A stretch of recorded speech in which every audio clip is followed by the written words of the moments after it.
जैसे आप जानते हैं कि cleanliness is next to godliness. Broadly 3 pillars होता है। एक तो होता है कि आपका क्लीन एनवायरनमेंट, इसके बाद क्लीन बॉडी और क्लीन माइंड।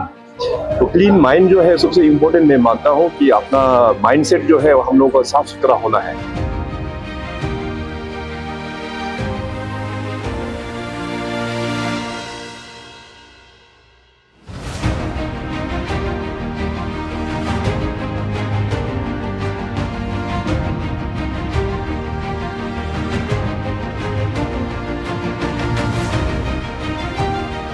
स्वच्छता हमारे जीवन का एक बहुत बड़ा अंग है और स्वच्छता रखना, जैसे आप जानते हैं कि cleanliness is next to godliness. स्वच्छता रखना हमारे देश के लिए, हमारे राज्य के लिए, हम सब के लिए जो है बहुत महत्वपूर्ण है। स्वच्छता से हम स्वस्थ रह सकते हैं, शारीरिक तौर से भी और मानसिक तौर से। और यही बहुत बड़ी चीज़ है। अगर देश को आगे ले जाना है, हमारे देश को आगे ले जाना है, तो स्वच्छता रखना अनिवार्य है। मीडिया दोस्तों हैं, आप सभी के चैनल्स के माध्यम से गांधी जयंती का ढेर सारा शुभकामनाएं मैं अपने राज्य के वासियों को देना चाहता हूं। और ये 2 अक्टूबर हम सभी के लिए बहुत ही इम्पोर्टेंट है। गांधी जयंती तो है ही है, और जैसे हमारा राष्ट्रपिता गांधी जी का एक सपना था कि इस देश में हम लोगों को स्वच्छता हम लोगों को आगे बढ़ाना चाहिए। और स्वच्छता को लेके उन्होंने ये भी कहा था कि आज़ादी से भी ज़्यादा इम्पोर्टेंट ये स्वच्छता है। स्वच्छता में बेसिकली उनका जो मानना है और हम सभी का ये मानना है कि बेसिकली ब्रॉडली 3 पिलर्स होता है। एक तो होता है कि अपना क्लीन एनवायरनमेंट, इसके बाद क्लीन बॉडी और क्लीन माइंड। तो क्लीन माइंड जो है सबसे इम्पोर्टेंट मैं मानता हूँ कि अपना माइंडसेट जो है हम लोगों का साफ सुथरा होना है। अब भले ही आप सराउंडिंग्स को आप साफ सुथरा करेगा, घर को साफ सुथरा करेगा, लेकिन आपका माइंड जो अगर क्लीन नहीं होगा, माइंड अगर काफी नेगेटिविटी से भरा होगा, तो फिर उसमें समाज में भी काफी नेगेटिविटी बढ़ता है। तो माइंड क्लीनिनेस को लेके काफी इम्पोर्टेंट है। और अरुणाचल प्रदेश में स्वच्छता अभियान, जो स्वच्छता ही सेवा को लेके पिछले 15 दिनों से जो काम चला है, मैं सभी जिला प्रशासन के ऑफिसर्स और सभी सरकारी कर्मचारी को मैं धन्यवाद प्रकट करता हूं। साथ साथ स्वच्छता ही सेवा को जो सक्सेसफुल बनाया है, बहुत सारा एनजीओस है अक्रॉस अरुणाचल प्रदेश, बहुत सारा ऑर्गेनाइजेशंस है अक्रॉस अरुणाचल प्रदेश। सो उन सभी को भी आज के इस शुभ दिन में मैं धन्यवाद प्रकट करता हूं।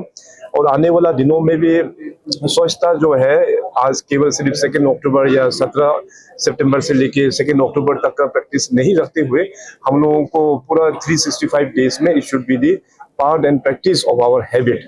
ब्रॉडली जो हाईवेज का जो रोड बना रहा है अक्रॉस द नेशन, तो उसमें अपना उसमें एक प्रोविजंस भी होता है कि उसको डंप डिस्पोजल के लिए भी एक प्रोविजंस होता है। आर्ट कटिंग हम लोग यहाँ पे हिल एरिया है, जैसे आर्ट कटिंग का जो डेब्रिस जो निकलते हैं, तो उसको लेके एक आइडेंटिफाई करते हैं इंजीनियर्स लोग कि उसको डंपिंग कहाँ करना होता है। तो उस प्रकार से हाईवेज का जहाँ तक जो प्रोविजंस है उसमें ऑलरेडी इसमें रखा हुआ है।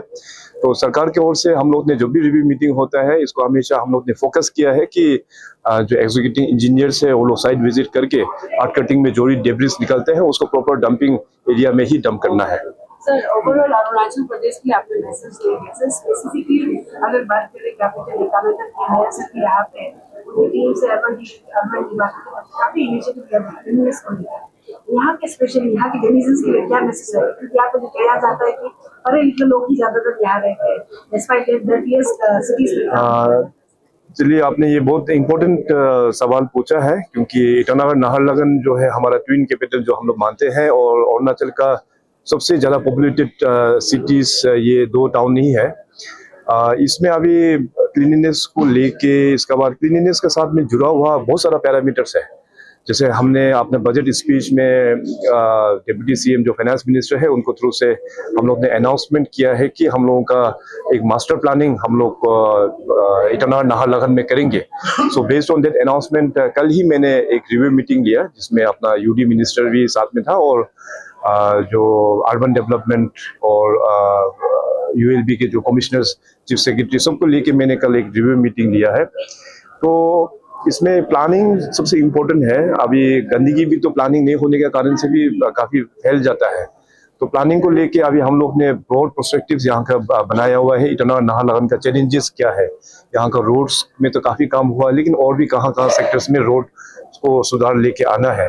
यहाँ का जो पानी का समस्या है, पानी का लॉन्ग टर्म में क्या प्लानिंग होना चाहिए, और सबसे इम्पोर्टेंट स्वच्छता से डायरेक्टली जुड़ा हुआ हमारा जो सॉलिड वेस्ट मैनेजमेंट जो प्लांट के बारे में हमने काफ़ी फोकस किया हुआ है। तो इसमें सॉलिड वेस्ट मैनेजमेंट प्लान का ऑलरेडी एरिया हमारे यहाँ के जो आईएमसी के मेयर साहब और उनकी टीम ने आइडेंटिफाई करके रखा हुआ है। कौन सा टेक्नोलॉजी उसमें हम लोगों को इम्प्लांट करना चाहिए, मैंने चीफ सेक्रेटरी को कल ही रिस्पॉन्सिबिलिटी दे दिया, क्योंकि सीएस साहब पहले यहाँ आने से पहले ही used to be the chairman of municipal corporation in Delhi MCD का, तो उनको काफ़ी नॉलेज है इसके बारे में। बहुत ही जल्दी हम लोग चीफ सेक्रेटरी के चेयरमैनशिप में उसको हम लोग मशीन्स जो टेक्नोलॉजी है उसको हम लोग फ्रीज करके यहाँ पे सॉलिड वेस्ट मैनेजमेंट का हम लोग प्लान भी शुरू कर देंगे। और साथ साथ स्वच्छता का साथ में जुड़ा हुआ और ये सेप्टिक जो प्लांट होता है, सेप्टिक वाला जो प्लांट है वो भी इम्पोर्टेंट है। यूएलबी की तरफ से एक प्लांट ऑलरेडी स्टार्ट कर दिया है, फिर बाकी एरियाज में उसको किस प्रकार से स्ट्रेंथनिंग करना है इसका तो हमने वेरियस कमिटीज हमने कल गठन कर दिया, ताकि जल्द से जल्द हम लोग जो मास्टर प्लान है उसको हम लोग ग्राउंड में इम्प्लीमेंट करने के लिए। तो इसमें लेके अभी कल डीसी दोनों भी यहाँ पे आए थे, अपना आईसीआर और पापुमपरे का डिप्टी कमिश्नर्स को भी। तो यहाँ में मेन प्रॉब्लम जो है कि ईटानगर नाहरलगुन में जो एनक्रोचमेंट को लेके भी जो प्रॉब्लम चल रहा है, ऑलरेडी डीसी साहब के पास में पूरा रिकॉर्ड्स वहाँ पे है, तो उसको अकॉर्डिंगली किस प्रकार से डील करना है, मैं आने वाला दिनों में उस मीटिंग को भी मैं खुद ही चेयर करके इसको भी हम लोग डील कर लेंगे। ईटानगर नाहरलगुन अरुणाचल प्रदेश का चेहरा है, ये हमेशा मैं कहता हूँ, इस चेहरे को साफ रखना सरकार का भी रिस्पॉन्सिबिलिटी है और हम सब सिटीजन्स का हम लोग का कंबाइंड रिस्पॉन्सिबिलिटी है। So let's keep our Itanagar and Naharlagun very clean. 340 crore की